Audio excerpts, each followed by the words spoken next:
What could be cooler than flying drones around Valor? Well, adding colorful lights and taking long exposure pictures yields excellent results. In the class, Drones as a Creative Tool, Ms. Kakak teaches the class how to use drones for filmmaking, taking pictures, and live events. Russell Klimas, a drone light painter from Colorado Springs, helped out the class and taught them many cool things. He's just amazing at light painting, and he's a total genius when it comes to light painting. I wouldn't go to anybody else. To start, the class downloads an image and uploads it to Google Earth. They then load the pattern onto the drones and use cameras with long exposure to capture the images.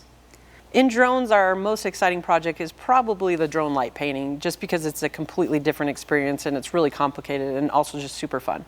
So this year we did a 400-foot Christmas tree. It was a little taller than 400 feet, but we did a huge Christmas tree. We did a nativity star. As drones are becoming more advanced, Valor wants to help students learn more about this amazing art. Part of the purpose of the class is to be exposed to the new field of drones, and we're going to be studying like all of the different types of things that they could be doing. And there's so many jobs. It's just more of a pioneering field where there's so many brand new jobs being created every day. So I think by the time they leave and have their Part 107, they would be able to go out and start working in any number of fields. So I just think it's just a cutting edge, technology. So these students are just going to be prepared to go out there and work really in any industry that involves drones, which is quite a bit. I'm Daniel Kurd, and this is Valor Pulse.